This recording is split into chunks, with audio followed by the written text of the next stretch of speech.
हमरा के तड़फा के तू बोला न कहा पैबू, हमरा के तड़फा के तू बोला न कहा पैबू। हे झाटो के झाट तन्या झाट बोला एक बार थूक लगा के देबू कि ना देबू। 10 दे के किसला, 20 दे के मिसला, 500 1000 दे के एहू में से चीखला। तो का है बा भैया जी, उम्मीद कर बानी कि जहां भी होगा आप सब स्वस्थ के साथ साथ सुरक्षित भी होगा। तो भैया जी हम बता दें कि आज का वीडियो बहुत ही गाड़फाड़ हो जा रहा है, तो प्लीज शुरू से लेकर लास्ट तक देखिए। और हाँ भैया जी, वीडियो के स्टार्ट करने से पहले आप सब कान में हेडफोन लगा लिया। और हाँ, ये वीडियो आप सबके एंटरटेनमेंट करेला के साथ साथ अश्लीलता के खिलाफ बा। तो प्लीज आप सब दिल दिमाग गुर्दा फेफड़ा लड़वा लहसुनों पे कहीं ना लिया, सिर्फ और सिर्फ देख के भुला जाइए। तो चलो बिना कोनो खोदा खोदी के स्टार्ट करल जाए आज के बकचोदी के। अभी तो टेलर है गौतम सिंह राजपूत, पिक्चर अभी बहुत बाकी है। टेलर नहीं तमिया झाट है गधा के टेलर एक करीब वो हिंचो। हमारे कहला के मतलब हो कि जब हमनी सन टेलर देख सकले तो पिक्चर वो तो देख लियो जी। तू बस एक बार रिलीज तक के देखा करीब वो हिंचो दो, एक हाथे देखा करब एक हाथे मुठियावल करब करीब वो हिंचो ना रे भैया। हमारा कहला के मतलब ही है कि करीब वो हिंचो जब टेलर देखने के बाद झाट जरिए जाला तो करीब पिक्चर देखने के बाद तो लाड़ खड़ा होइए जाई। अनमोल जी उसको औकात है तो मेरे जाएगा तो क्या उखाड़ लीजिए। अरे बाप रे बाप, तानिया झाट हाय ये देखो टूटा उल्टा है करीब वो तो रिपोर्टर तोहरा से कहा था कि अगर जो सामने आ जाएगा तो आप क्या उखाड़ लीजिएगा। बात तो सच बनोरी कैमरामैन, ये करीब वही जो तू सच में उखाड़ तो पैबू ना, कुछ गाड़ी रहे ना, तू बस खाली मुंहे रहे हाग पैबू।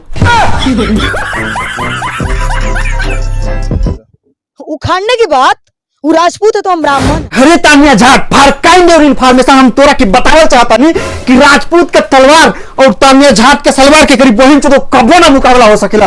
धके एक बार डाल दे ना तो लोहा वाला तलवार से ज्यादा करीब बहन चो भाई हमारा चमड़ी वाला तलवार तोरा के घाव दे दी।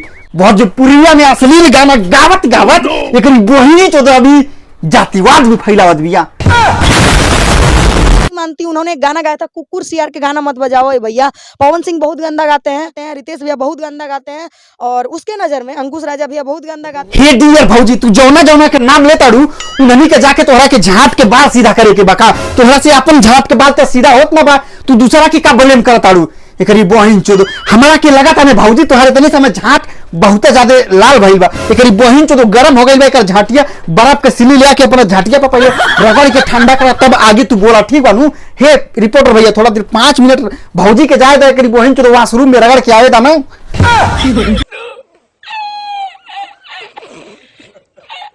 कोई अपना दही खट्टा कहता है क्या आज की दुनिया? अरे डियर भौजी, तू दहियो लेके घूमे लुका।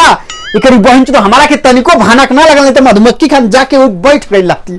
हमारा के तो यह पता रहल कि तू सिर्फ दूध लेके घूमेलू, वो 5 किलो के दूध। अरे नेउरा सर कैमरामैन तनी भौजी के दूध वाला गाना लगाते। हमर चोलिया में 5 किलो दूध बा। हे नेउरा सारे कैमरामैन, अगर जो हम तोरा गड़िया में अपन टोपिया बस घुसा के छोड़ दी तो तोरा की कैसन लगी? हमार पेल हर लगी। तो यही से सर कहा थी भौजीवा के पूरा गाना सुना ना तो सर उतना घुसा के छोड़ दे हम। हमर दोनों अमरूद होई शुद्ध बा। हमार दोनों अमरूद शुद्ध बात। हे भौजी, हमार है जवन हरी छाल केला जैसन लड़वा बा ना, ई जवन गानवा लिखले बा उ राइटर का खोजत ई गान बा नहीं मनो बताओ भैया। तो हमें पता नहीं करी बहिन चो कोहड़ा जैसन भौजीवा चूची ले ले कहत यही कि है हमर दोनों अमरूद शुद्ध बा। हमर चोलिया में 5 किलो दूध बा। हमारा चुचिया में 5 लीटर दूध बा। ना ये भौजी हम मजाक कैनी, तो हर कहना नहीं हो कि हमारा चोलिया में 5 किलो दूध बा। तो हे भौजी हम तो ये चाहता नहीं कि सर तोहरा चुचिया में 5 किलो ना बल्कि 50 किलो दूध रहे। कहे कि तू हमारा से दुहवा लेबू ना तो करीब बहन चो दूध के 5 किलो के जगह हम 50 किलो निकाल दे, गाँव समाज में बेच दिया ना बहुत ज्यादा बिक्री हुई।